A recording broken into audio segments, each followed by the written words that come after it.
ಸಮೀಪವಾಗೋದು ಹೇಗೆ, ದೇವರಿಗೆ ಸಮೀಪದಲ್ಲಿ ಹತ್ತಿರವಾಗಿ ಕ್ಲೋಸ್ ಆಗಿ ದೇವರೊಟ್ಟಿಗೆ ಮಿಂಗಲ್ ಆಗೋದು ಹೇಗೆ ಅನ್ನೋದನ್ನ ನಾವು ಇವತ್ತು ಆಮೆನ್.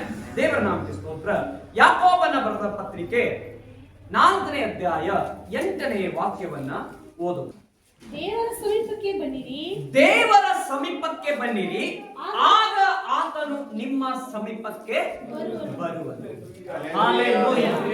ಯಾವಾಗ ದೇವರ ಹತ್ತಿರ ಬರ್ತೀಯೋ ದೇವರು ನಿನ್ನಿಗೆ ಸಮೀಪವಾಗಿ ಬರ್ತಾನೆ. ಯೇಸು ಸ್ವಾಮಿ ಹಿಂದೆ ನಾವು ಹೋಗೋದಾದ್ರೆ, ಯೇಸು ಸ್ವಾಮಿ ಹಿಂದೆ ನಡೆಯೋದಾದ್ರೆ ನಿನ್ನ ಜೀವಿತದಲ್ಲಿ ಒಂದು ತೃಪ್ತಿ ಇದೆ. Hallelujah, hallelujah. ಯಾವಾಗ ಯೇಸು ನಿನ್ನ ಹತ್ತಿರವಾಗ್ತಾನೆ, ಯಾವಾಗ ಯೇಸು ನಿನ್ನ ಹತ್ತಿರವಾಗ್ತಾನೆ, ದೇವರ ಸಮೀಪದಲ್ಲಿ ಯಾವಾಗ ನೀನು ಹೋಗ್ತೀಯ, ಅದು ಬಹಳ ಮುಖ್ಯ.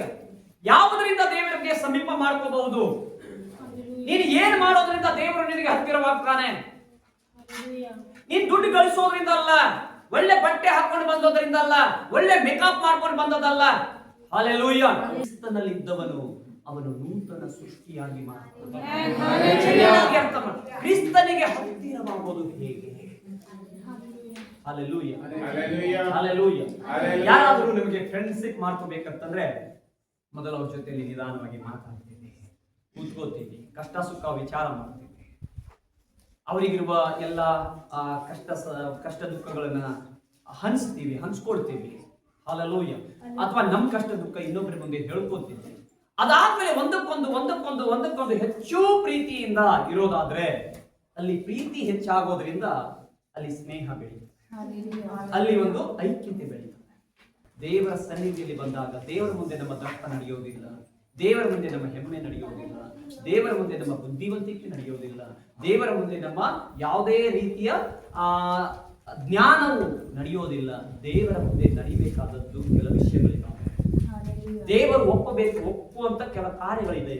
ಹಲ್ಲೆಲೂಯಾ. ಕೆಲ ವಿಚಾರಗಳಿದೆ. ಅದನ್ನ ಇವತ್ತು ನಾವು ಕಲಿಯೋಣ. ಆಮೆನ್.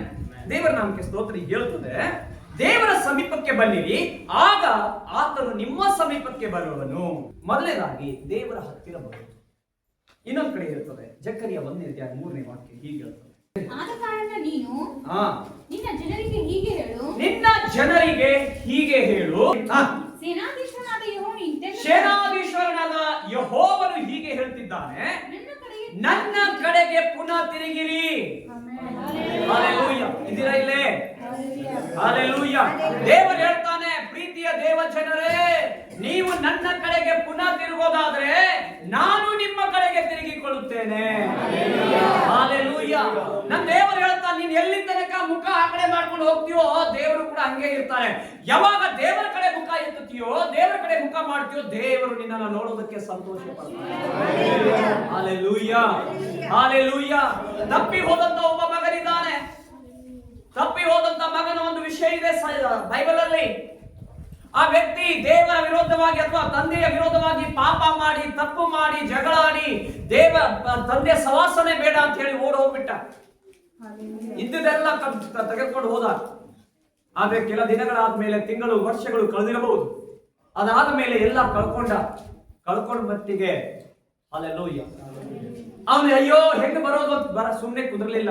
ಅವನ ವಿಚಾರ ಬಂತು, ತಂದೆಗೆ ಆಸೆನೇ ಇತ್ತು, ನನ್ನ ಮಗ ಯಾವಾಗ ಬರ್ತಾರ, ದಾರಿ ನೋಡ್ತಾನೆ ಇದ್ದ. ಆ ಭಾಗ ಓದೋದಾದ್ರೆ ನಿಮಗೆ ಗೊತ್ತಾಗತ್ತೆ, ತಂದೆ ಮಗನ ದಾರಿ ನೋಡ್ತಾನೆ ಇದ್ದ, ಮಗ ಬರ್ತಾನೆ ಅಂತ ಹೇಳಿ ನೋಡ್ತಾನೆ ಇದ್ದ. ಹಲ್ಲೆಲೂಯಾ. ತಂದೆಯ ಹೃದಯ ನನ್ನ ಕಡೆ ನನ್ನ ಮಕ್ಕಳು ಬರ್ತಾರ ಅಂತ ಹೇಳಿ ಯಾವಾಗಲೂ ಆತುರತೆಯಿಂದ ಕಾಯ್ತಾನೆ, ನೋಡ್ತಾನೆ ಇದ್ದ. ಹಲ್ಲೆಲೂಯಾ. ಪ್ರೀತಿಯ ದೇವಚಂದ್ರೆ, ಈ ತಪ್ಪಿ ಹೋದ ಮಗನು ಒಂದು ದಿನ ವಿಚಾರ ಬಂತು, ನಾನು ತಂದೆ ಕಡೆಗೆ ವಾಪಸ್ ಹೋಗ್ಬೇಕು. ಆತ ನನಗೆ ಮಗನಾಗಿ ಸ್ವೀಕಾರ ಮಾಡದಿದ್ರೂ ಪರವಾಗಿಲ್ಲ, ಅವನ ಮನೆಯಲ್ಲಿ ಒಂದು ಆಳಿನ ರೀತಿಯಲ್ಲಿ ನೋಡಿದ್ರು ಸಾಕು, ನನ್ನ ತಂದೆ ಮನೆಯಲ್ಲಿ ಇರ್ಬೇಕಂತ ಆಸೆ ಬಂತು. ಪುನಃ ತಿರುಗಿದ್ನ, ವಾಪಸ್ ಟರ್ನಾದ್ನ. ಯಾವಾಗ ಪುನಃ ತಿರುಗಿದ್ನೋ, ತಂದೆ ದೂರದಿಂದ ತನ್ನ ಮಗನನ್ನ ನೋಡ್ತಾ ಇದ್ದಾನೆ. ಇನ್ನು ದೂರದಲ್ಲಿರುವಾಗಲೇ ಮಗನನ್ನ ನೋಡ್ತಾ ಇದ್ದಾನೆ. ಇನ್ನು ಅವನ ಮಗನ ಅಂತ ಹೇಳಿ ಇನ್ನು ಅವನಿಗೆ ಕನ್ಫರ್ಮ್ ಆದಾಗ, ಇನ್ನ ಮಗ ಇವನಿಗೆ ಬಂದು ತಲುಪಿಲ್ಲ, ಮನೆ ಬಂದೇ ಇಲ್ಲ, ಹಬ್ಬವು ಅವನಿಗೋಸ್ಕರ ಸಿದ್ಧವಾಗ್ತದೆ. ಇವತ್ತು ನೀನು ನಿನ್ನ ತಪ್ಪುಗಳನ್ನ ಒಪ್ಪಿಕೊಂಡು, ನೀನು ಮಾಡಿದ ಕಾರ್ಯಗಳನ್ನ, ತಪ್ಪುಗಳನ್ನ ಬದಗಿಟ್ಟು, ದೇವರೇ ಅದು ನೀನು ಇವತ್ತು ತಿರುವುದಾದ್ರೆ ಮಹಾ ಕರುಣೆಯಿಂದ ದೇವರು ನಿನ್ನ ಕಡೆಗೆ ಹಲ್ಲೆಲೂಯಾ. ಇವತ್ತು ಜನ ದೇವರ ಕಡೆಯಲ್ಲಿ ತಿರುಗೋದಕ್ಕೆ ದೇವರಿಗೆ ಭಯ ಪಡೋದು ಬಹಳ ಕಡಿಮೆ. ದೇವರ ಭಯದಲ್ಲಿ ಇರುವಂತ ವ್ಯಕ್ತಿ ಅವನು ದೇವರಲ್ಲಿ ಬೆಳೀತಾನೆ. ವಿಮೋಚನ ಕಾಂಡ 34ನೇ ಅಧ್ಯಾಯ ಅದರಲ್ಲಿ ಬಹಳ ಸ್ಪಷ್ಟವಾಗಿ ಹೇಳುವಂತ ಒಂದು ವಾಕ್ಯ ಇದೆ. 6-7 ವಾಕ್ಯ ನೋಡ್ರಿ. ಯಾವಾಗ ನೀನು ಬರ್ತೀಯಲ್ಲ ದೇವರ ಕಡೆಗೆ, ತಗ್ಗಿಸಿಕೊಂಡು ದೇವರ ಕಡೆ ಬಂದಾಗ ದೇವರ ಕನಿಕರ ನಿನ್ನ ಮೇಲೆ ಹೆಚ್ಚಾಗತ್ತೆ. ಹಲ್ಲೆಲೂಯಾ. ದೇವರ ದಯ ನಿನ್ನ ಮೇಲೆ ಹೆಚ್ಚಾಗತ್ತೆ. ಆತನು ನಿನ್ನ ವಿಷಯದಲ್ಲಿ ಎಷ್ಟೇ ಕೋಪಿಷ್ಠನಾದರೂ ಕೂಡ ನೀನು ದೇವರ ಕಡೆಗೆ ತಿರುಗಿ ಬಂದಾಗ ದೀರ್ಘ ಶಾಂತನುಳ್ಳವನಾಗ್ತಾನೆ. ಹಲ್ಲೆಲೂಯಾ. ಅಷ್ಟೇ ಮಾತ್ರವಲ್ಲ, ಪ್ರೀತಿ ಹೆಚ್ಚಾಗತ್ತೆ ನಿನ್ನ ಮೇಲೆ, ನಂಬಿಕೆ ಹೆಚ್ಚಾಗತ್ತೆ. ದೇವರು ನಿನ್ನ ಮೇಲೆ ಹೆಚ್ಚು ಪ್ರೀತಿ ತೋರಿಸ್ತಾನೆ, ನಿನಗೆ ಹೆಚ್ಚು ಇನ್ನು ನಂಬಿಕೆಯಲ್ಲಿ ನಡೆಸ್ತಾನೆ. ನೀನು ಹಿಂಗೆ ನಡೆದ್ರೆ ನಿನ್ನ ತಲೆಯ ಮಾರ 1000 ತಲೆಮಾರಿನವರೆಗೆ ನಿನಗೆ ಆಶೀರ್ವಾದ. ಪ್ರೀತಿಯ ದೇವ ಜನರೇ, ಪ್ರೀತಿಯ ದೇವ ಜನರೇ, ಇವತ್ತು ದೇವರ ಕಡೆಗೆ ನೀನು ತಿರುಗಿಕೊಳ್ಳೋದಾದರೆ, ಇವತ್ತು ದೇವರ ಕಡೆಗೆ ರಿಟರ್ನ್ ಆಗಿ ನೀನು ದೇವರ ಕಡೆಗೆ ಬರೋದಾದರೆ, ದೇವರು ನಿನ್ನ 1000 ತಲೆಮಾರದವರೆಗೆ ದೇವರು ನಿನ್ನನ್ನು ಆಶೀರ್ವದಿಸ್ತಾನೆ. ನೀನು ಎಷ್ಟು ದೂರ ಆಗ್ತೀಯೋ ಆಶೀರ್ವಾದ ದೂರ ಆಗತ್ತೆ, ಎಷ್ಟು ದೇವರಿಗೆ ಹತ್ತಿರವಾಗ್ತೀಯೋ ಅಷ್ಟೇ ದೇವರು ನಿನ್ನನ್ನು ಬೆಳೆಸ್ತಾನೆ. ಬೆಳೆಯೋದಕ್ಕೆ ಆಸೆ ಇಲ್ವಾ? ಹಲ್ಲೆಲೂಯಾ. ಸರಿ, ಈಗ ನಿಧಾನವಾಗಿ ನಾನು ಬಂದ್ಬಿಡ್ತೇನೆ. ಏನ್ ಮಾಡ್ಬೇಕು ನಾನು ದೇವರಿಗೆ ಹತ್ತಿರವಾಗಬೇಕಾದ್ರೆ, ದೇವರಿಗೆ ಕ್ಲೋಸ್ ಆಗ್ಬೇಕಾದ್ರೆ, ದೇವರಿಗೆ ನನ್ನ ಒಳ್ಳೆ ಸ್ನೇಹಿತನಾಗಬೇಕಾದ್ರೆ, ದೇವರಿಗೆ ಬಹಳ ಆತ್ಮೀಯನಾಗಿ ನಾನು ಆಗ್ಬೇಕಾದ್ರೆ, ಹಲ್ಲೆಲೂಯಾ ಹಲ್ಲೆಲೂಯಾ. ಮೋಸೆ ಸಂಗಡ ದೇವರು ಮುಖಾಮುಖಿಯಾಗಿ ಮಾತಾಡಿದ್ರಲ್ಲ, ಹಾಗೆ ಇವತ್ತು ನಿನ್ ಜೊತೆನೂ ದೇವರು ಮಾತಾಡಬೇಕಾದ್ರೆ ಏನ್ ಮಾಡಬೇಕು, ಹೇಗಿರ್ಬೇಕು? ಇದೀರಾ? ಹಲ್ಲೆಲೂಯಾ. ಸರಿ, ಮೊದಲನೇದಾಗಿ ದೇವರ ಸಮೀಪಕ್ಕೆ ಬರೋದಕ್ಕಾಗಿ ನಾವು ಏನ್ ಮಾಡ್ಬೇಕಂತ ಓದುವಾಗ, ಹಲ್ಲೆಲೂಯಾ, ದೇವರ ಸಮೀಪಕ್ಕೆ ಬರೋದು ಏನನ್ನ ಸೂಚಿಸ್ತದೆ ಗೊತ್ತಾ? ನಮಗೊಂದು ಧೈರ್ಯವನ್ನು ಸೂಚಿಸ್ತದೆ. ಹೌದಲ್ವಾ? ಹೌದಲ್ರಿ? ದೇವರ ಹತ್ತಿರ ಇರೋದೇ ನಮಗೊಂದು ಧೈರ್ಯ ತಾನೆ. ಅದಕ್ಕೆ ದಾವೀದ ಹೇಳ್ತಾನೆ, ಕಾರ್ಗತ್ತಲಿನಲ್ಲಿ ನಾನು ಹಾದು ಹೋದ್ರು ನನಗೆ ಭಯ ಪಡುವುದ ಅವಶ್ಯಕತೆ ಇಲ್ಲ. ಯಾಕೆ? ನಿನ್ನ ದೊಣ್ಣೆಯು ನಿನ್ನ ಕೋಲು ನನಗೆ ಧೈರ್ಯ. ದೇವರ ಹತ್ತಿರವಾಗುವ ವ್ಯಕ್ತಿ ಎಂದಿಗೂ ಭಯ ಪಡೋದಿಲ್ಲ. ಚೆನ್ನಾಗಿ ಅರ್ಥ ಮಾಡ್ಕೊಡ್ರಿ, ಭಯ ಪಡೋದಿಲ್ಲ. ಧೈರ್ಯದ ಒಂದು ಭರವಸೆ ನಮ್ಮಲ್ಲಿ ಹೆಚ್ಚಾಗುತ್ತೆ. Hallelujah hallelujah. ನಮ್ಮ ಒಂದೊಂದು ಹೆಜ್ಜೆ ನಾವು ಇಡುವಾಗ, ದೇವರ ಕಡೆಗೆ ಒಂದೊಂದು ಹೆಜ್ಜೆ ಇಡುವಾಗ, ದೇವರು ನಿನ್ನ ಕಡೆಗೆ 10 ಹೆಜ್ಜೆ ಇಡ್ತಾನೆ. ಒಂದು ಹೆಜ್ಜೆ ಇಡೋ ಪ್ರಯತ್ನ ಮಾಡಿದ್ರೆ ದೇವರು 10 ಹೆಜ್ಜೆ ಇಟ್ಟು ನಿನ್ನನ್ನು ಹೇಳ್ಕೊತಾನೆ. ದೇವರು ಅಷ್ಟು ಪ್ರೀತಿ. ದೇವರ ನಾಮಕ್ಕೆ ಸ್ತೋತ್ರವಾಗಲಿ. ಹಾಗಾದ್ರೆ ಆಧ್ಯಾತ್ಮಿಕವಾಗಿ ಆತ್ಮಿಕವಾಗಿ ನಾನು ಮಾಡ್ಬೇಕಾದ್ರೆ ಏನು? ಅದು ಬಹಳ ಮುಖ್ಯ. ದೇವರನ್ನು ನಾನು ಕಂಡುಕೋಬೇಕು, ದೇವರ ಜೊತೆ ಒಳ್ಳೆ ಸ್ನೇಹ ಬೇಕು, ದೇವರ ದಿನ ನನ್ನ ಜೊತೆ ಮಾತಾಡಬೇಕು, ದೇವರೊಟ್ಟಿಗೆ ನಾನು ಸಂಭಾಷಿಸಬೇಕು, ನಾ ಪ್ರತಿಯೊಂದು ಸಲಹೆ ದೇವರ ಹತ್ರ ನಾನು ಕೇಳಬೇಕು. ಆ ಒಂದು ವರ ನನಗೆ ಸಿಗಬೇಕಾದ್ರೆ ನಾನು ಏನು ಮಾಡಬೇಕು ಅನ್ನುವಂಥದ್ದು ಬಹಳ. ಬೇಕಾದ್ರೆ ಬರ್ಕೊಳ್ಳೋದಾದ್ರೆ ಬರ್ಕೊಳ್ಳಿ, ಕೆಲ ಪಾಯಿಂಟ್ಸ್ ಗಳನ್ನು ಹೇಳ್ತಾರೆ.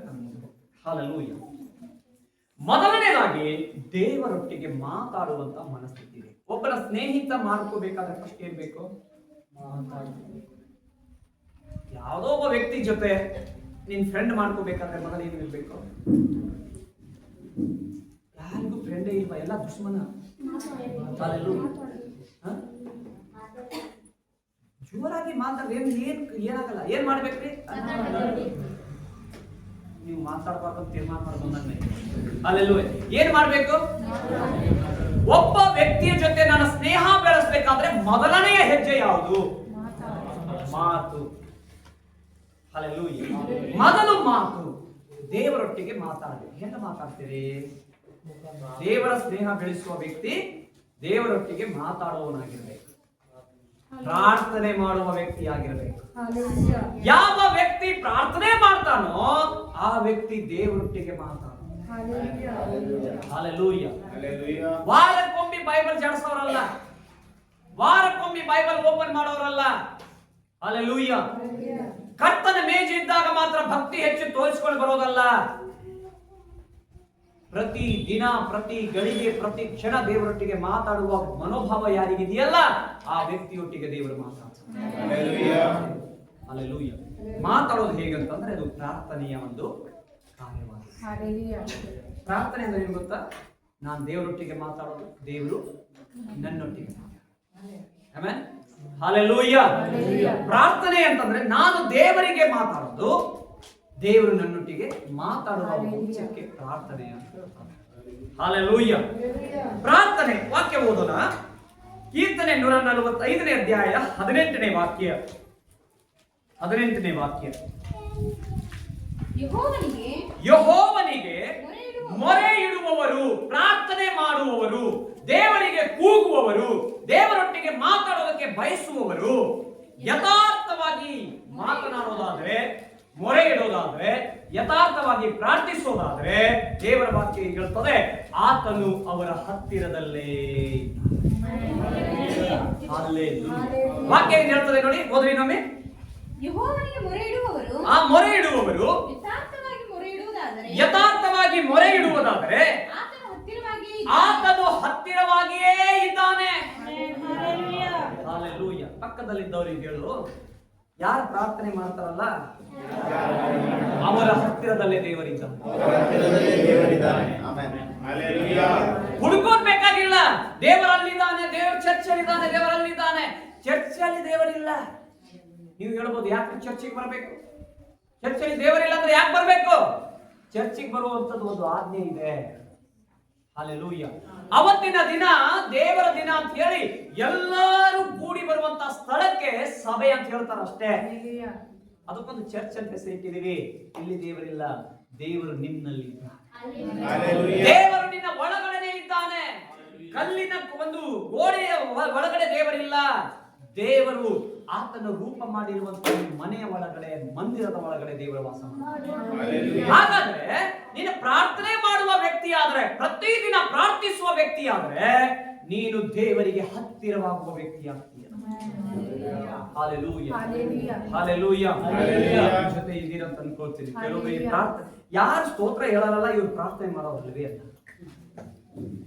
ಹಲ್ಲೆಲೂಯಾ. ಇವ್ರು ದೇವರೊಟ್ಟಿಗೆ ಮಾತಾಡೋರಲ್ಲ, ಇವರು ಹಲ್ಲೆಲೂಯಾ ಅವರ ಮಾತೇ ಬೇರೆ ಇರ್ತದೆ. ಯಾರು ದೇವರೊಟ್ಟಿಗೆ ಮಾತಾಡ್ತಾನೋ ಆ ವ್ಯಕ್ತಿನೇ ಪ್ರಾರ್ಥನೆ ಮಾಡ್ತಾನೆ. ಹಲ್ಲೆಲೂಯಾ. ಹಾಗಾದ್ರೆ ಪ್ರಾರ್ಥನೆ ಎಲ್ಲಿ ಮಾಡೋಣ? ಎಲ್ಲಿ ಬೇಕಾದ್ರೂ ಮಾಡಿ. ಈ ಪ್ರಪಂಚದಲ್ಲಿ ಯಾವುದೇ ಸ್ಥಳದಲ್ಲಿ ಹೋಗಿ ನಿಂತರೂ ಕೂಡ ಅಲ್ಲಿ ಪ್ರಾರ್ಥನೆ ಮಾಡು, ಆ ಪ್ರಾರ್ಥನೆ ದೇವರು ಕೇಳಿ. ಹಲ್ಲೆಲೂಯಾ. ಪ್ರಾರ್ಥನೆಗೆ ಸ್ಥಳ ನಿಗದಿಪಡಿಸಿಲ್ಲ. ಪ್ರಾರ್ಥನೆ ಮಾಡೋದಕ್ಕೆ, ದೇವರೊಟ್ಟಿಗೆ ಮಾತಾಡೋದಕ್ಕೆ ಇದೇ ಸ್ಥಳಕ್ಕೆ ಬಂದು ಮಾತಾಡಬೇಕಂತಿಲ್ಲ. ಯಾವುದೇ ಸ್ಥಳದಲ್ಲಿ, ಯಾವುದೇ ಸಮಯದಲ್ಲಿ ನೀನು ಪ್ರಾರ್ಥನೆ ಮಾಡಿದ್ರು ನನ್ನ ದೇವರು ಪ್ರಾರ್ಥನೆ ಕೇಳಿ. ಹಲ್ಲೆಲೂಯಾ. ರಾತ್ರಿ 2 ಗಂಟೆ ಆಗಿತ್ತು, ದೇವರಿಗೆ ಯಾಕೆ ಡಿಸ್ಟರ್ಬ್ ಮಾಡೋದು? ಹಲ್ಲೆಲೂಯಾ. 2 ಗಂಟೆ ಪ್ರಾರ್ಥನೆ ಮಾಡ್ಬೇಕಂತ ಮನಸ್ಸಿತ್ತು, ಪಾಪ ದೇವರಿಗೆ ಡಿಸ್ಟರ್ಬ್ ಮಾಡಬಾರ್ದು. 24/7 ದೇವರು ಯಾವಾಗಲೂ ನಿನಗೋಸ್ಕರ ಹೃದಯವನ್ನು ತೆರೆದಿದ್ದಾನೆ. ನೀನು ಪ್ರಾರ್ಥನೆ ಮಾಡ್ಬೇಕಂತಲೇ ಎದು ನೋಡ್ತಾ ಇದ್ದಾನೆ. ಆದ್ರೆ ನೀನು ಡಿಸ್ಟರ್ಬ್ ಆಗತ್ತಂತಲ್ಲ, ನಿನ್ನ ಡಿಸ್ಟರ್ಬ್ ಆಗಿರಬಹುದು, ಆದ್ರೆ ನನ್ನ ದೇವರು ನಿನಗೋಸ್ಕರವಾಗಿ ಕಾಯ್ತಿದ್ದಾನೆ. ಪ್ರಾರ್ಥನೆ ಮಾಡೋರು ದೇವರಿಗೆ ಹತ್ತಿರವಾಗ್ತಾರೆ. ಯಾರು ಹತ್ತಿರ ಆಗ್ತಾರೆ? ಪಕ್ಕದಲ್ಲಿದ್ದವರಿಗೆ ಹೇಳು, ಅಕ್ಕ ಅಣ್ಣ ಯಾರಿದ್ರು ಹೇಳು, ಇನ್ನು ಮುಂದೆ ಪ್ರಾರ್ಥನೆ ಮಾಡು, ನೀನೇ ದೇವರಿಗೆ ಹತ್ತಿರವಾಗಿರ್ತಿ. ಹಲ್ಲೆಲೂಯಾ. ಹಲ್ಲೆಲೂಯಾ. ಪ್ರಾರ್ಥನೆ ಮಾಡುವ ವ್ಯಕ್ತಿ ದೇವರಿಗೆ ಬಹಳ ಕ್ಲೋಸ್ ಆಗಿರ್ತಾನೆ. ಎಲ್ಲ ರಹಸ್ಯಗಳು ಆತನಿಗೆ ತಿಳಿಸ್ತಾರೆ. ಎಲ್ಲ ಗುಡಾರ್ಥಗಳು ತಿಳಿಸ್ತಾರೆ. ಹಲ್ಲೆಲೂಯಾ. ಹಲ್ಲೆಲೂಯಾ. ಕೆಲವೊಬ್ರು ವಿಚಾರ ಮಾಡ್ತಾರೆ, ನಾನೇನ್ರಿ ದೇವರಿಗೆ ನಂಬಿ ಏನು ಉಪಯೋಗ ನನಗೆ? ಹಲ್ಲೆಲೂಯಾ. ದೇವರು ಹೇಳ್ತಾನೆ, ನಿನಗೋಸ್ಕರ ರಕ್ತ ಸುರಿಸಿ ನನಗೂ ಉಪಯೋಗ ಆಗ್ತಿಲ್ಲ. ಹಲ್ಲೆಲೂಯಾ. ನಿನಗೋಸ್ಕರ ಜೀವ ಕೊಟ್ಟೆ, ನನಗೂ ಉಪಯೋಗ ಆಗ್ತಿಲ್ಲ ಈಗ. ಹಲ್ಲೆಲೂಯಾ. ಪ್ರಿಯ ದೇವಜನರೇ, ದೇವರ ಸನ್ನಿಧಿಯಲ್ಲಿ ಪ್ರಾರ್ಥನೆಯ ಮನೋಭಾವನೆಯಿಂದ ನೀನು ಮಾಡುವ ಪ್ರಾರ್ಥನೆಯನ್ನು ಕೊಂಡೊಯ್ಯುವುದಕ್ಕೆ ಚಿನ್ನದ ಧೂಪಾರತಿಯನ್ನು ಹೊತ್ಕೊಂಡ ದೇವದೂತರು ನಿನ್ನ ಮುಂದೆ ನಿಂತಿದ್ದಾರೆ. ನಿನ್ನ ಪ್ರಾರ್ಥನೆ ಕೇಳೋದಕ್ಕೆ ದೇವದೂತರನ್ನ ಬಿಟ್ಟು ದೇವರು ನಿನ್ನ ಮಧ್ಯದಲ್ಲೇ ವಾಸ ಮಾಡ್ತಾನೆ. ಬೈಬಲ್ ಹೇಳ್ತದೆ, ಎಲ್ಲಿ ನನ್ನ ಹೆಸರಿನಲ್ಲಿ 2-3 ಸೇರಿ ನನ್ನನ್ನು ಪ್ರಾರ್ಥಿಸೋದಾದರೆ ಅವರ ಮಧ್ಯದಲ್ಲಿ, ಅಂದ್ರೆ ಅವರ ಹತ್ತಿರದಲ್ಲೇ ಅವರ ಹೊರಗಡೆ. ಯಾರ ಪ್ರಾರ್ಥನೆ ಮಾಡೋದಿಲ್ವೋ ಆ ವ್ಯಕ್ತಿ ಬಗ್ಗೆ ಸೈತಾನ್ ತಲೆನೇ ಕೆಲಸ. ಅವನು ಹೇಳ್ತಾನೆ, ಇವನು ಯಾವತ್ತಿದ್ರು ನನ್ನವನೇ. ಹಲ್ಲೆಲೂಯಾ. ಇವನು ಯಾವತ್ತಿದ್ರು ಇವನು ನನ್ನವಳೆ ಅಂತ ಹೇಳಿ ಸೈತಾನನಿಗೆ ಗೊತ್ತು. ಅದಕ್ಕೆ ಪ್ರಾರ್ಥನೆ ಯಾರು ಮಾಡೋದಿಲ್ಲಲ್ಲ, ಅವರ ತಂಟೆಗೆ ಮಾತ್ರ ಅವನು ಹೋಗೋದಿಲ್ಲ. ಸರಿ, ಮಾವಿನ ಹಣ್ಣದ ಮರ ಇದೆ, ಪಕ್ಕಕ್ಕೊಂದು ಎರಡು ಮಾವಿನ ಮರ ಇದೆ. ಒಂದಕ್ಕೆ ಹಣ್ಣು ಹತ್ತಿಲ್ಲ, ಒಂದಕ್ಕೆ ಹಣ್ಣು ಹತ್ತಿದೆ. ಕಲ್ಲು ಯಾರಿಗೂ ಅಂದ್ರೆ ಹಣ್ಣು ಕೊಟ್ಟಿತ್ತಪ್ಪ. ಆ ಮರ ಹಣ್ಣು ಕೊಟ್ಟಿತ್ತಪ್ಪ. ಪ್ರಾರ್ಥನೆ ಮಾಡುವ ವ್ಯಕ್ತಿ ನೀನಾದ್ರೆ ನಿನ್ನಲ್ಲಿ ಫಲ ಇದೆ ಅಂತ ಅರ್ಥ. ನಿನ್ನ ಒಳಗಡೆ ಆತ್ಮನ ಫಲಗಳು ತುಂಬಲ್ಪಟ್ಟಿದೆ. ಹಾಗಾಗಿ ದೇವರು ಪ್ರಾರ್ಥನೆ ಮಾಡುವವರನ್ನು ಬಹಳ ಹತ್ತಿರದಲ್ಲಿ. ಮೊದಲನೆಯ ವಿಷಯ ಪ್ರಾರ್ಥನೆ ಮಾಡು. ಹಲ್ಲೆಲೂಯಾ. ಹೃದಯದ ಆಲೋಚನೆ, ಭಯ, ಸಂತೋಷ, ದುಃಖ ಅಥವಾ ಯಾವುದೇ ವಿಷಯದಲ್ಲಿ ನೀನಿದ್ರೂ ಕೂಡ ನಿನಗೆ ಹತ್ತಿರದಲ್ಲಿದ್ದು ಆತನು ಬಗೆಹರಿಸ್ತಾನೆ, ನಿನ್ನನ್ನು ದಾಟಿಸ್ತಾನೆ. ಆಮೆನ್.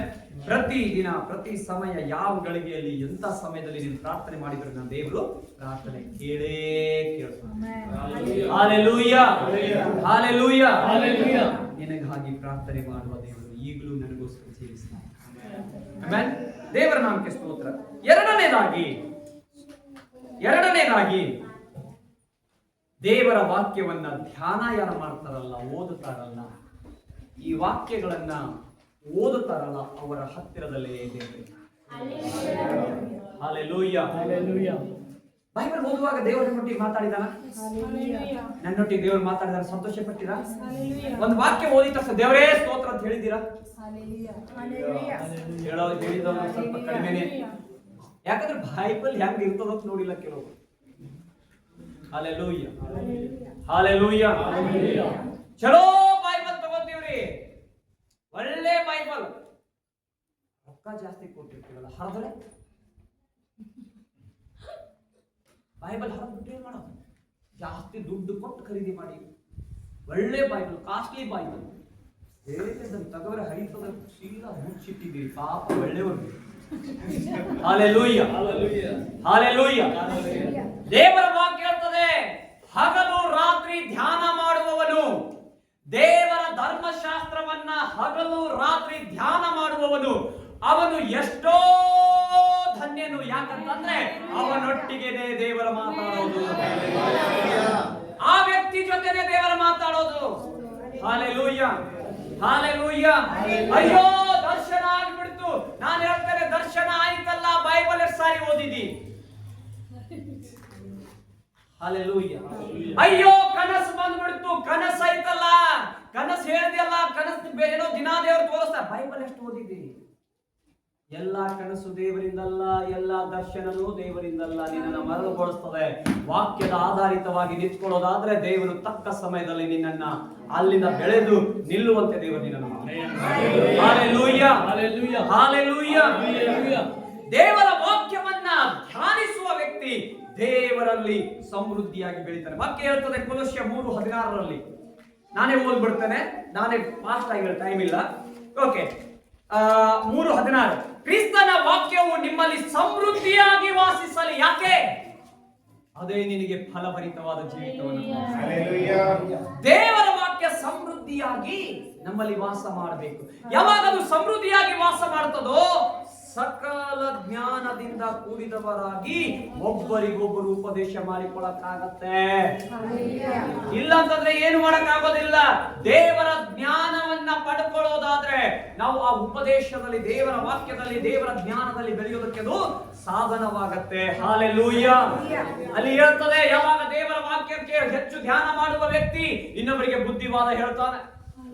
ಹಲ್ಲೆಲೂಯಾ. ಇನ್ನೊಬ್ಬರಿಗೆ ತಿಳುವಳಿಕೆ ಹೇಳಕ್ಕಾಗತ್ತೆ, ಇನ್ನೊಬ್ಬರ ಜೀವಿತವನ್ನ ಕಟ್ಕೊಡಕ್ಕಾಗತ್ತೆ, ಮಾರ್ಗವನ್ನ ತೋರಿಸಕ್ಕಾಗತ್ತೆ. ಹಲ್ಲೆಲೂಯಾ. ಯಾವ ವ್ಯಕ್ತಿ ವಾಕ್ಯವನ್ನ ಓದೋದಿಲ್ವೋ ಆ ವ್ಯಕ್ತಿ ಕತ್ತಲೆಯಲ್ಲಿ ಇದ್ದಾನೆ. ಹಲ್ಲೆಲೂಯಾ. ದೇವರ ವಾಕ್ಯ ಬೆಳಕಾ? ದೇವರ ವಾಕ್ಯ ಬೆಳಕಾ? ಹಲ್ಲೆಲೂಯಾ. ಹಾಗಾದ್ರೆ ನಿನ್ನ ಪಕ್ಕದಲ್ಲಿ ಇದ್ದವರಿಗೆ ಹೇಳು, ಇವತ್ತಿನಿಂದ ದೇವರ ವಾಕ್ಯವನ್ನು ಹೆಚ್ಚಾಗಿ ಧ್ಯಾನ ಮಾಡಿ ದೇವರು ನಿನಗೆ ಹತ್ತಿರವಾಗಿ. Hallelujah, hallelujah. ದೇವರ ನಾಮಕ್ಕೆ ಸ್ತೋತ್ರವಾಗಲಿ. 15ನೇ ಅಧ್ಯಾಯ ಯೋಹಾನ 15:7 ಹೀಗೆ ಹೇಳ್ತದೆ, ನೀವು ನನ್ನಲ್ಲಿಯೂ ನನ್ನ ವಾಕ್ಯ ನಿಮ್ಮಲ್ಲಿ ನೆಲೆಗೊಳ್ಳೋದಾದರೆ ಉಳುಕಿದೆಲ್ಲ ಡ್ಯಾಶ್ ಡ್ಯಾಶ್ ಡ್ಯಾಶ್ ಡ್ಯಾಶ್ ಏನ್ ಬೇಕು ಎಲ್ಲ ನಿಮ್ದೆ. ಹಲ್ಲೆಲೂಯಾ. ಅರ್ಥ ಆಯ್ತಾ? ದೇವರು ಹೇಳ್ತಾನೆ, ನೀವು ನನ್ನಲ್ಲಿಯೂ ನನ್ನ ವಾಕ್ಯ ನಿಮ್ಮಲ್ಲಿ ಇರೋದಾದ್ರೆ ಮುಂದೆ ನಿಮಗೆ ಏನು ಬೇಕೋ ಎಲ್ಲ ದೇವರು ನಿಮ್ಮ ಜೀವಿತದಲ್ಲಿ ತಂದುಕೊಳ್ತಾನೆ. ಯಾಕಂದ್ರೆ ಅದನ್ನ ಮಾಡೋದಕ್ಕಾಗಿ, ಕೊಡೋದಕ್ಕಾಗಿ, ಬೆಳೆಸೋದಕ್ಕಾಗಿ, ನಿನ್ನ ಆಸೆ ಈಡೇರಿಸೋದಕ್ಕೆ ದೇವರು ನಿನ್ನ ಜೊತೆ ನಿನ್ನ ಹತ್ತಿರದಲ್ಲೇ ಇದ್ದಾನೆ. ಆದ್ರೆ ಇವತ್ತು ಹಲ್ಲೆಲೂಯಾ ವಾಕ್ಯ ಹೇಳ್ತದೆ, ದೇವರು ಯಾವುದ್ರಿ ಅಂತ ಕೇಳೋದಾದ್ರೆ ಆದಿಯಲ್ಲಿ ವಾಕ್ಯವಿತ್ತು, ಆ ವಾಕ್ಯ ದೇವರ ಬಳಿಯಲ್ಲಿತ್ತು, ಆ ವಾಕ್ಯವೇ. ಹಾಗಾದ್ರೆ ಈ ವಾಕ್ಯ ನೀನು ಪ್ರತಿನಿತ್ಯ ಧ್ಯಾನ ಮಾಡುವಾಗ ಈ ಜೀವದ ವಾಕ್ಯಗಳು ನಿನ್ನಲ್ಲಿ ಎಷ್ಟು ಭಯಾನಕವಾಗಿ ಬೆಳೆಸೋದಕ್ಕೆ ಕಾರ್ಯ ಮಾಡ್ತೇನೆ. ಆ ವಾಕ್ಯವೆಂಬ ಆತನು ನರವತಾರ ವ್ಯಕ್ತಿ ನಮ್ಮ ಮಧ್ಯದಲ್ಲಿ ವಾಸ ಮಾಡಿದನು. ಹಾಗಾದ್ರೆ ಆ ವಾಕ್ಯವಾದಾತನನ್ನ ಎಷ್ಟು ಧ್ಯಾನ ಮಾಡ್ತಾರೆ. ನನ್ನ ಕೈಲೇ ಯಾರೆಲ್ಲ ಬೈಬಲ್ ತರಿಸಿದ್ರಿ ಕೈ ಎತ್ತಿ. ಒಂದು 15 ಬೈಬಲ್ ತಂದು ಕೊಟ್ಟಿನಿ ನಾನು. ಆತ್ಮ ಸಾಕ್ಷಿಯಾಗಿ ಹೇಳ್ತೀನಿ.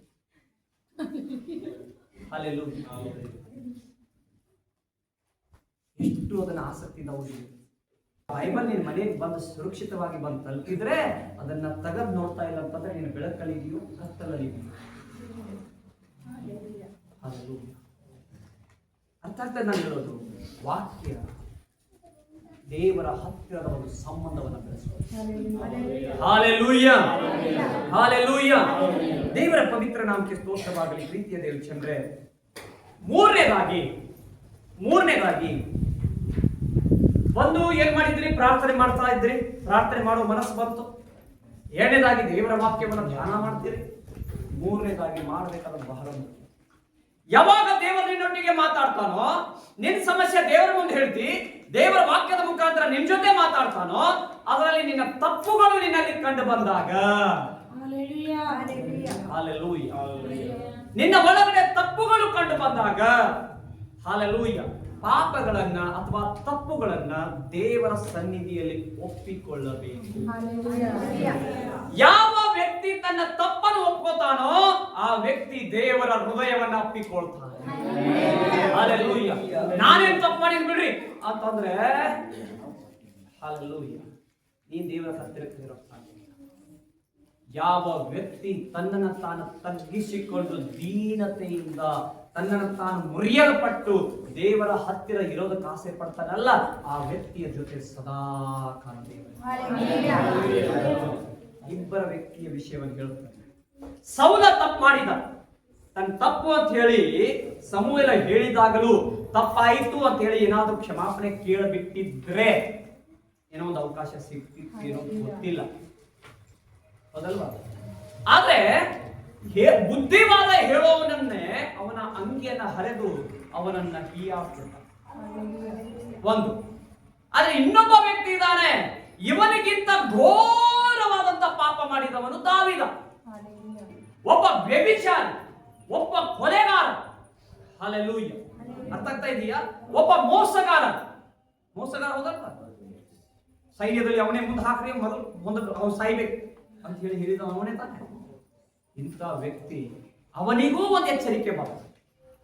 ಅವಾಗ ನೀನೇ ಅಂತಂದಾಗ, ನನಗೆ ಅದನ್ನ ವಿವರಿಸಿ ಹೇಳೋದಕ್ಕೆ ಈಗ ಟೈಮ್ ಇಲ್ಲ.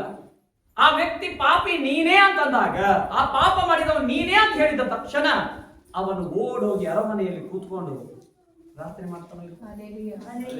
10 ಗೋಳಾಡಿ ಪ್ರಾರ್ಥನೆ ಮಾಡ್ತಾನೆ. ಇದೀರಾ?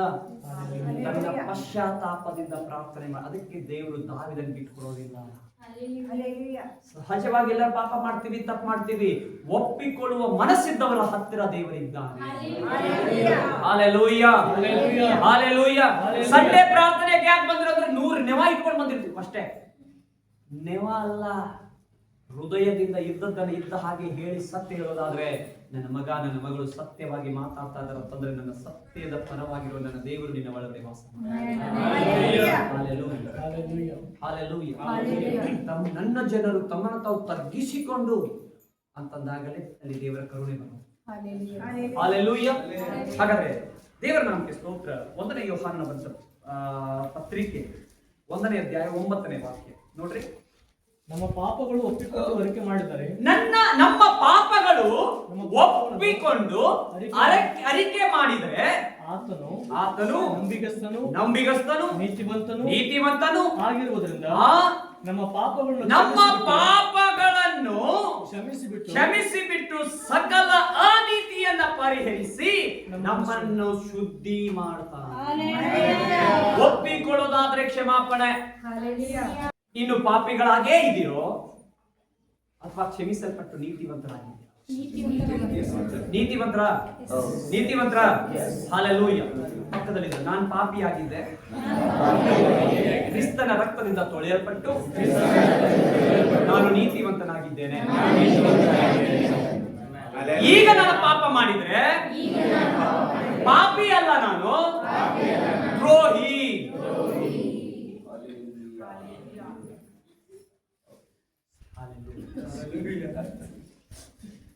ಏನ್ರಿ? ಪಾಪಿ ಅಲ್ಲ, ದ್ರೋಹಿ. ಪಾಪಿಗೆ ಶಿಕ್ಷೆ ಕಡಿಮೆ, ದ್ರೋಹಿಗೆ ಶಿಕ್ಷೆ ಜಾಸ್ತಿ. ಅದಕ್ಕೆ ಎಷ್ಟು ನಂಬಿಕೆ ದ್ರೋಹಿ ಇದೀನಿ ನೀನು ಅಂತ ಕೇಳ್ತಾರ ನೋಡ್ರಿ.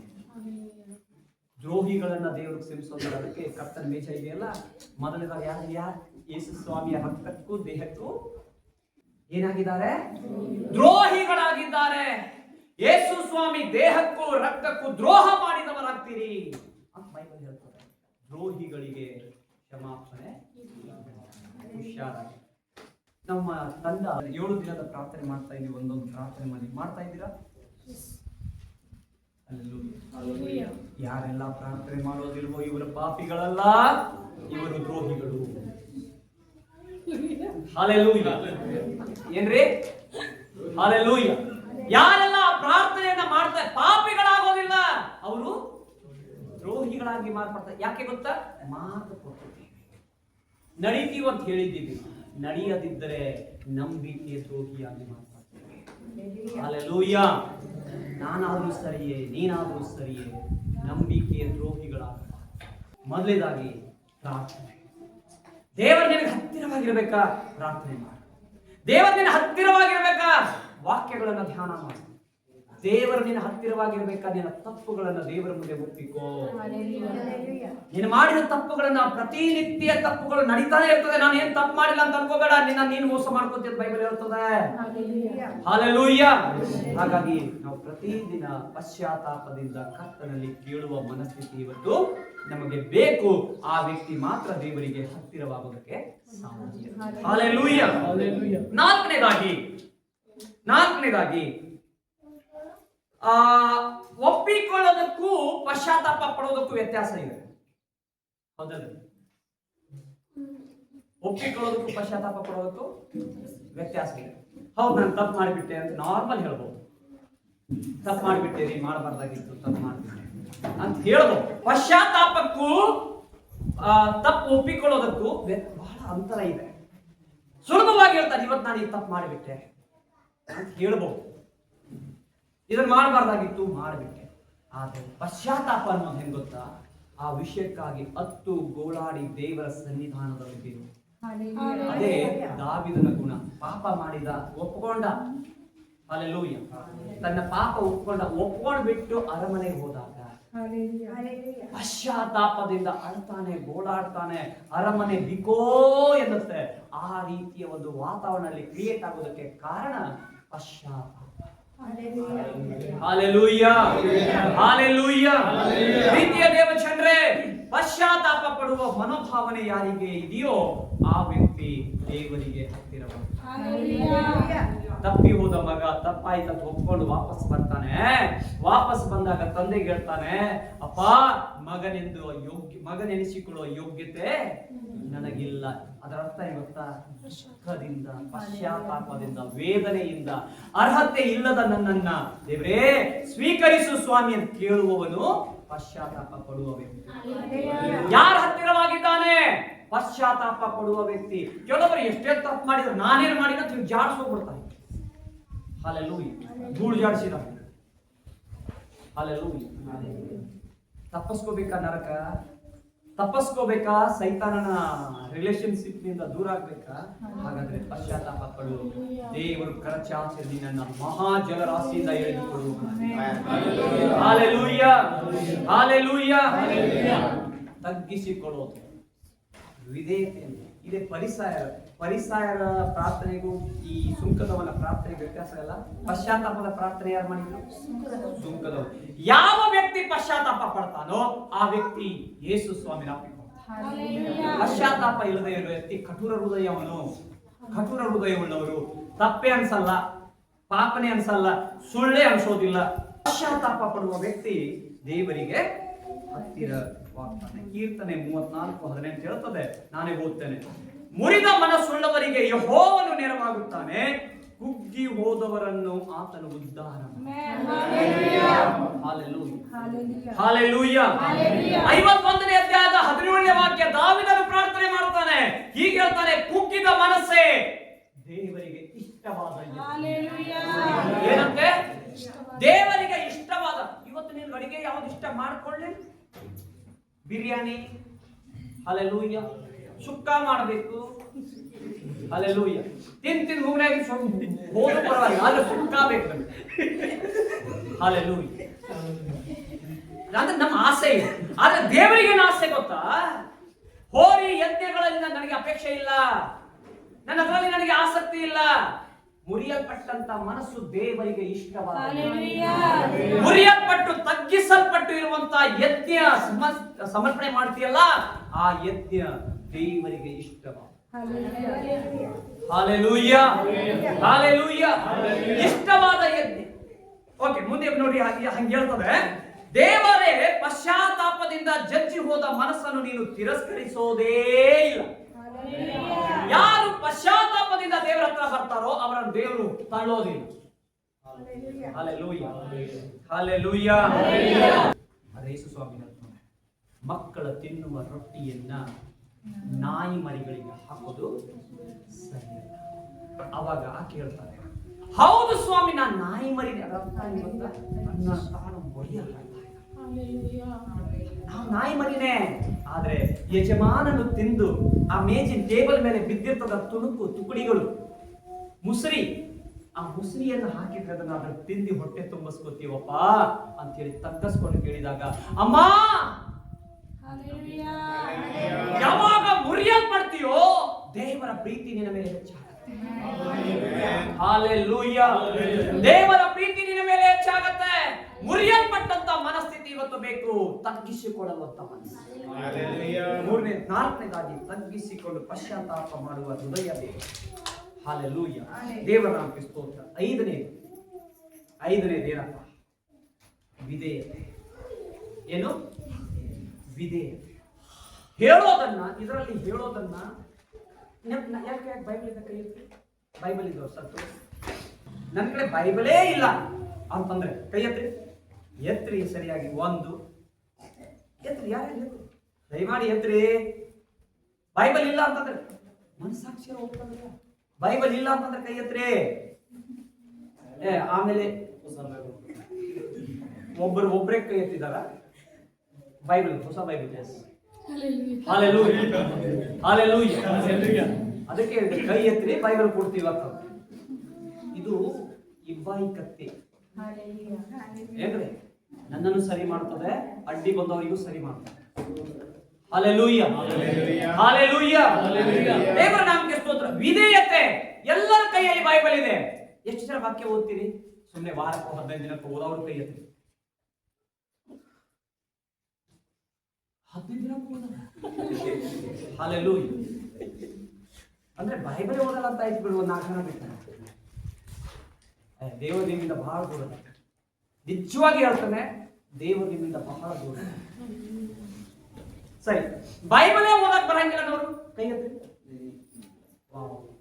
ಸರಿ, ಇವರಿಗೆಲ್ಲರಿಗೆ ಮಾತಾಡೋ ಬೈಬಲ್ ಕೊಡಿ. ಹಲ್ಲೆಲೂಯಾ. ಹಾ, ಇದೆ, ಅದು ಇದೆ, ಬೈಬಲ್ ಇದೆ, ಮಾತಾಡೋ ಬೈಬಲ್ ಇದೆ. ಕೆಲವೊಬ್ರು ಒಯ್ದಿರಲ್ಲ, ಒಬ್ರು ಒಯ್ದ ಆ ಬೈಬಲ್ ಒಯ್ದು. ಯಾರಿಗೆ ಓದಕ್ಕೆ ಬರಲ್ಲ ಅಂತಾರಲ್ಲ ಅವರು ಚಾರ್ಜ್ ಮಾಡೋದು ಏನಿಲ್ಲ, ಭಾಳ ಮಾಡಿ ತಿಂಗಳಿಗೆ ₹2 ಅಥವಾ ₹1 ಚಾರ್ಜ್ ಆಗ್ಬೋದು ಅಷ್ಟೇ, KB ಬಿಲ್. ಹಲ್ಲೆಲೂಯಾ. ಭಾಳ ಮಾಡಿ ₹1 ಅಥವಾ ₹2 ಅಷ್ಟೇ ಆಗಿರ್ತದೆ. ಒಂದು ತಿಂಗಳು ಕೇಳಬಹುದು. ಅದು ನೀನ್ ಏನ್ ಮಾಡಬೇಡ, ಹಚ್ಚಿ ಇಟ್ಬಿಡ, ಅದು ಹೇಳ್ತದೆ. ನಿನ್ ಕಿವಿ ಇದ್ರೆ ಕೇಳು ಅಷ್ಟೇ. ಹಲ್ಲೆಲೂಯಾ. ಸರಿ, ಆ ಬೈಬಲ್ ನೋಡಿ, ವಿಧೇಯತೆ ಅನ್ನುವಂಥದ್ದು ಏನು ಗೊತ್ತಾ? ವಾಕ್ಯ ನಿನ್ನ ಕಿವಿಗೆ ಬಿದ್ದಾಗ ಅದರಂತೆ ಜೀವಿಸ್ತದಂತ ಒಪ್ಪಿಸಿಕೊಂಡು ಕಾರ್ಯ ಮಾಡ್ತಾನಲ್ಲ, ಆ ವ್ಯಕ್ತಿ ಜೊತೆ ಸಹ ಹಲ್ಲೆಲೂಯಾ ಮಾಡ್ತೀನಿ ಅಂತ ಹೇಳಿ ಕೈ ಕಟ್ಕೊಂಡು ನಿಂದ್ರವ್ರ ಜೊತೆ ಅಲ್ಲ. ವಿಧೇಯತೆ. ಸಭೆಯಲ್ಲಿ ಇವತ್ತು ಕೆಲಸ ಇದೆಯಾ? ಬಂದ್ ಮಾಡ್ತೀನಿ. ಎಲ್ಲೋ ಹೋಗ್ಬೇಕಾ? ನಾನು ಇದ್ದೀನಿ, ಬರ್ತೀನಿ, ಮಾಡ್ತೀನಿ. ಕಸ ಹೊಡಬೇಕಾ? ನಾನಿದ್ದೀನಿ. ಹಲ್ಲೆಲೂಯಾ. ಹಲ್ಲೆಲೂಯಾ. ಪ್ರತಿಯೊಂದು ವಿಷಯದಲ್ಲಿ ವಿಧೇಯತೆಯಿಂದ ವಾಕ್ಯ ಸಾರ್ಬೇಕಾ? ಸಾರ್ತೀನಿ. ಸುವಾರ್ತೆಗೆ ಹೋಗ್ಬೇಕಾ? ಹೋಗ್ತೀನಿ. ಏನ್ ಮಾಡ್ತೀಯ? ಏನೆಲ್ಲ ಬೈಬಲ್ ಹೇಳ್ತದೆ ಎಲ್ಲ ಮಾಡ್ತೀಯ ಅಂತ ಯಾವ ವ್ಯಕ್ತಿ ಒಪ್ಕೋತಾನಲ್ಲ, ಆ ವ್ಯಕ್ತಿನೇ ವಿಧೇಯತೆ. ಯಾರು ವಿಧೇಯರಾಗ್ತಾರೋ ಅವನು ದೇವರ ಮಾತಿಗೆ ವಿಧೇಯನಾಗೋದ್ರಿಂದ ಅವನ ಹತ್ತಿರದಲ್ಲೇ ಇದ್ದ. ಅದಕ್ಕೆ ದಾವೀದನಿಗೆ ಹೇಳಿದ, ಹಲ್ಲೆಲೂಯಾ, ಆ ವ್ಯಕ್ತಿயை ನಾನು ಮೆಚ್ಚಿದ್ದೇನೆ. ಆ ದಾವೀದನಿಗೆ ನಾನು ಮಾಡಿದ್ದೀನಿ, ಮೆಚ್ಚಿದ್ದೇನೆ. ಯಾಕೆ ಗೊತ್ತಾ? ಅವನು ನಾನು ಒಂದು ಮಾತು ಮೀರಿ ಹೋದ. ಹಲ್ಲೆಲೂಯಾ. ಆದ್ರೂ ಮೀರಿ ಹೋದ. ಆದರೂ ಅವನು ಪಶ್ಚಾತ್ತಾಪದಿಂದ ಮತ್ತೆ ದೇವರೊಟ್ಟಿಗೆ ತನ್ನ ಸಂಬಂಧವನ್ನು ಕಟ್ಟಿ. ಹಾಗಾದ್ರೆ ಇವತ್ತು ಜೀವ ಬಾಧ್ಯರ ಪಟ್ಟಿಯಲ್ಲಿ ನಿನ್ನ ಹೆಸರಿರಬೇಕಾದ್ರೆ ವಿಧೇಯತೆ ಬಹಳ. ಹಲ್ಲೆಲೂಯಾ. ವಿಧೇಯತೆ ಬಹಳ. ಯಾಕೋಬ 4ನೇ ಅಧ್ಯಾಯದ 6-7 ವಾಕ್ಯ ಹೇಳ್ತದೆ, ನಾನು ಓದ್ತೀನಿ. ದೇವರು ಅಹಂಕಾರಿಗಳನ್ನ ಎದುರಿಸುತ್ತಾನೆ, ದೀನರಿಗಾದರೂ. ದೀನರಿಗೆ ದೇವರ ಕೃಪೆ, ದೇವರ ಅನುಗ್ರಹ, ದೇವರ ಒಂದು ಆಶೀರ್ವಾದ, ದೇವರ ಒಂದು ನಡೆಸುವಿಕೆ ಯಾರಿಗಿದೆ? ದೀನರಿಗೆ. ಹಲ್ಲೆಲೂಯಾ. ದೇವರ ನಾಮಕ್ಕೆ ಸ್ತೋತ್ರವಾಗಲಿ. ಸರಿ, ವಿಧೇಯತೆ ಉಳ್ಳವನು ಯಾರು ಅಂತಂದಾಗ ಯೋಹಾನನ ಬರೆದ ಸುವಾರ್ತೆ 14ನೇ ಅಧ್ಯಾಯದ 15ನೇ ವಾಕ್ಯ ಹೀಗೆ ಹೇಳ್ತದೆ, ನೀವು ನನ್ನನ್ನು ಪ್ರೀತಿಸುವುದಾದರೆ ನನ್ನ ಆಜ್ಞೆಗಳನ್ನ ಕೈಗೊಂಡು ನಡೆಯುತ್ತೀರಿ.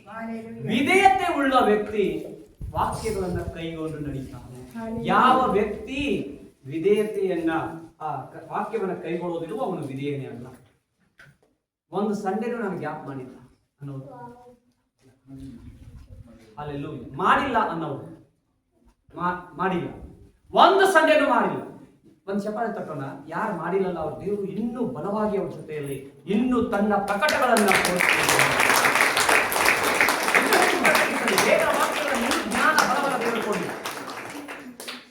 ವಿಧೇಯತೆ ಉಳ್ಳವನು ದೇವರ ಮಾತಿಗೆ ಕಿವಿಗೊಡುತ್ತಾನೆ. ಹಲ್ಲೆಲೂಯಾ. ವಿಧೇಯತೆ ಬಹಳ ಮುಖ್ಯ.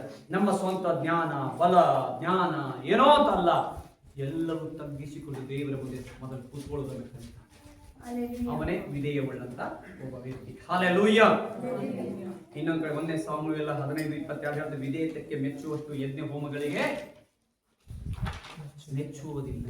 ವಿಧೇಯತೆಗೆ ಮೆಚ್ಚುವಷ್ಟು ಯಜ್ಞ ಹೋಮಗಳಿಗೆ ಮೆಚ್ಚುವುದಿಲ್ಲ. ಯಜ್ಞ ಹೋಮಗಳಿಗಿಂತಲೂ ಮಾತು ಕೇಳೋದೆ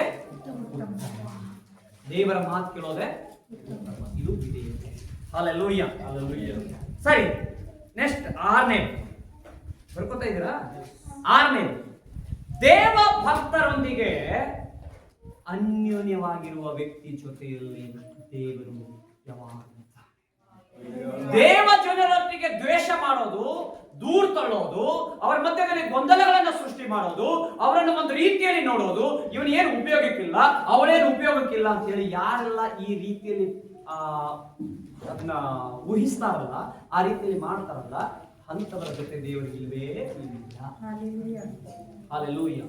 ನಿನ್ನಂತೆ ನಿನ್ನ ನೆರೆಯವನನ್ನ ಪ್ರೀತಿಸೋದು ಬೈಬಲ್, ಹೌದಲ್ಲ? ಹಲ್ಲೆಲೂಯಾ. ನಿನ್ನ ವೈರಿಯನ್ನ ಪ್ರೀತಿಸುವಂತ. ಹಾಗಾದ್ರೆ ಇವತ್ತು ನಿನ್ನ ಜೊತೆ ಸಹೋದರನ ಜೊತೆಯಲ್ಲಿ ವಾದ ತರ್ಕಗಳು ಇರೋದಾದ್ರೆ ನೀನ್ ಅನ್ಕೋಬಹುದು ದೇವರದಾರ ಅಂತ ಹೇಳ್ಬೋದು ಅಷ್ಟೇ. ಆದ್ರೆ ದೇವರ ಒಂದು ಅನುಭವವನ್ನ ನನ್ನ ಅನುಭವಿಸೋದಕ್ಕಾಗಲ್ಲ. ವಾಕ್ಯ ಬೇಕಾ? ಸರಿ, ವಾಕ್ಯ ಓದೋಣ. ಇಬ್ರಿಯ 10ನೇ ಅಧ್ಯಾಯ 24ನೇ ವಾಕ್ಯ 25ನೇ ವಾಕ್ಯ.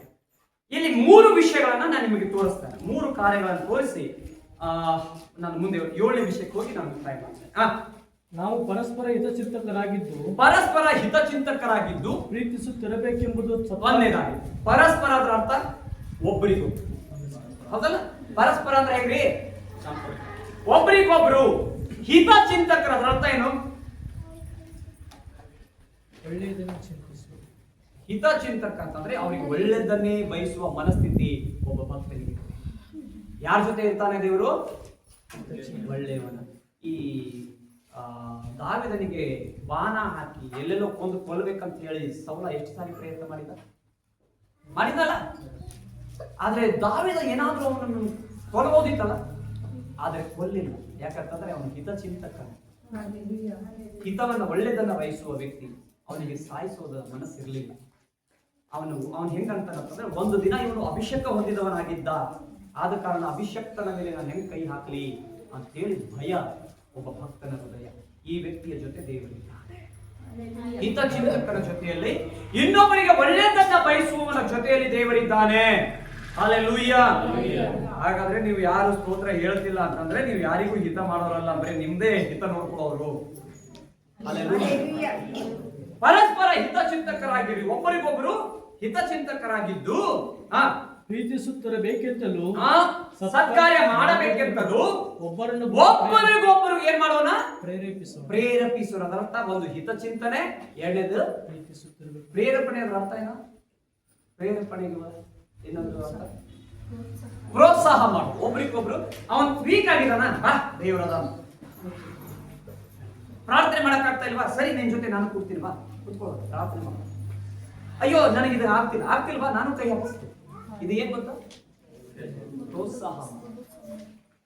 ಒಬ್ಬ ಭಕ್ತರು ಯಾವ ವ್ಯಕ್ತಿ ಬೆಳೆಯೋದಕ್ಕೆ ಪ್ರೋತ್ಸಾಹ ಮಾಡ್ತಾನೋ ಆ ವ್ಯಕ್ತಿ ಜೊತೆ ದೇವರಿಲ್ಲ. ತುಳಿಯೋದಕ್ಕೆ ಪ್ರಯತ್ನ ಮಾಡೋರ ಜೊತೆ ದೇವರಿಲ್ಲ. ಬೆಳೆಯೋದಕ್ಕೆ ಪ್ರಯತ್ನ ಮಾಡೋರ ಜೊತೆ, ಬೆಳೆಸೋದಕ್ಕೆ ಪ್ರಯತ್ನ ಮಾಡೋರ ಜೊತೆ ದೇವರಿಲ್ಲ. ಹಲ್ಲೆಲೂಯಾ. ನಾನೇ ಬೆಳಿಬೇಕು, ನೀ ಬೆಳಿತಿ, ದೇವರಿಂದ ಬೆಳಿತಿ, ಫಲ ಇಲ್ಲ. ಬಂಜೆಯಾಗಿ ಬೆಳಿತಿ. ಹೆಂಗ್ ಬೆಳಿತಿ? ಬಂಜೆಯಾಗಿ ಬೆಳಿತಿ, ಫಲ ಕಾಣಲ್ಲ. ಹಲ್ಲೆಲೂಯಾ. ಫಲಭರಿತವಾಗ್ಬೇಕಾ? ಇನ್ನೊಬ್ಬರನ್ನ ಬೆಳೆಸೋದಕ್ಕೆ ನೋಡ್ಬೇಕು. ಮಾತಾಡೋದಾದ್ರೆ ಹೆಂಗ್ ಮಾತಾಡ್ಬೇಕಾ? ಶಬ್ದನಿಂದ ಬಡದಾಗಬಾರ್ದು. ಮೃದುವಾಗಿ ಪ್ರೀತಿಯಿಂದ ಅವರನ್ನ ಎಂಕರೇಜ್ ಮಾಡಿ, ಸರಿ ಹೀಗೆ ಅಂತ ಹೇಳಿ. ಯಾರು ಅವರ ಬಗ್ಗೆ ಹಿತವನ್ನು ಬಯಸ್ತಾರೆ, ನಿನ್ ಬಗ್ಗೆ ಕೆಟ್ಟದ್ದೇ ಮಾಡ್ಲಿ, ನಿನ್ಗವ್ರು ಕೆಟ್ಟದ್ದೇ ಮಾಡ್ಲಿ, ಅವ್ರು ನಿಮ್ಮ ಈ ರೀತಿಯಲ್ಲಿ ನಡೆದಾಗಲೂ ಒಳ್ಳೆ ಮನಸ್ಥಿತಿ ನಿನಗೆ ಬರ್ತದಲ್ಲ, ಅದು ದೇವರ ಒಂದು ಮನಸ್ಸು. ನಾನ್ ಯಾಕೆ ಮಾಡ್ಬೇಕು, ನಾನ್ ಯಾಕೆ ಹೋಗ್ಬೇಕು, ನಾನು ಆಗಲ್ಲ, ನಾನು ನಡೆಯಲ್ಲ, ದೇವರ ಅನುಭವ, ದೇವರ ಹೆಜ್ಜೆ ಜಾಡಿಯಲ್ಲಿ ನಡೆಯುವವನು, ದೇವರ ಹಿಂದೆ ನಡೆಯುವವನು, ದೇವರ ಮನಸ್ಥಿತಿಯನ್ನು ಉಳ್ಳವನು ನೀನ್ ಹೆಂಗಿರ್ಬೇಕು? ಅರ್ಥ ಆಗ್ತಾ ಇದೆಯಾ? ಇನ್ನೊಬ್ಬರ ಹಿತಚಿತ್ತ. ಎರಡನೇದಾಗಿ ಒಬ್ಬರಿಗೊಬ್ಬರು ಪ್ರೇರಣೆ ಮಾಡಿ, ಪ್ರೋತ್ಸಾಹ ಮಾಡಿ. ಮೂರನೇದಾಗಿ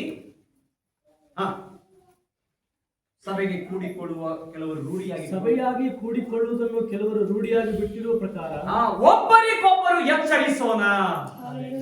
ಏನ್ ಮಾಡೋಣ? ಒಬ್ಬರಿಗೊಬ್ಬರು ಎಚ್ಚರಿಸೋಣ. ಒಬ್ಬರೊಬ್ಬರ ಹಿತಚಿಂತಕನಾಗಬೇಕು, ಒಬ್ಬರಿಗೊಬ್ಬರು ಪ್ರೋತ್ಸಾಹ ಮಾಡೋರಾಗಿರ್ಬೇಕು. ಅದರ ಜೊತೆಯಲ್ಲಿ ತಪ್ಪಾದ್ರೂ ಬಾ ಅಂತ ಹೇಳಿ ಪಕ್ಕ ಕೊಡಿಸೋದಕ್ಕಿಂತ ಎಚ್ಚರಿಕೆಯಿಂದ ಗದರಿಸಿ ನಿಲ್ಲಿಸುವಂತ ಒಂದು ಮನಸ್ಥಿತಿ ಯಾರಿಗಿರ್ತದಲ್ಲ, ಆ ವ್ಯಕ್ತಿಯ ಜೊತೆ ದೇವರು. Hallelujah, hallelujah.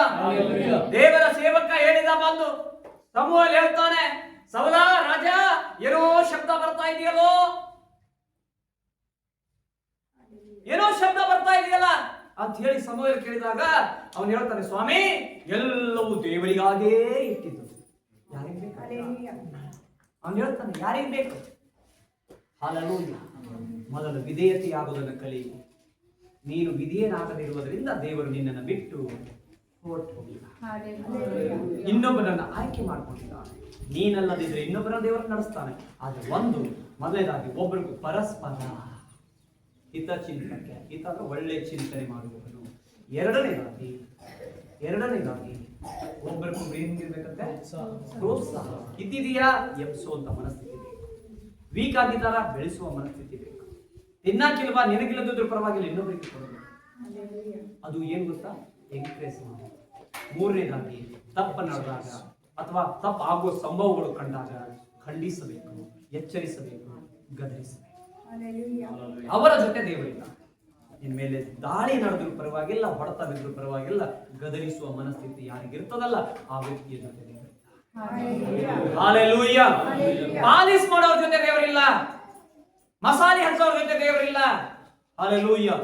ಇದ್ದಂಗೆ ಹೇಳ್ತಾರಲ್ಲ ಆ ವ್ಯಕ್ತಿಯ ಜೊತೆ ದೇವರಿಲ್ಲ. ಅವರ ಜೊತೆ ದೇವರಿದ್ದಾನೆ.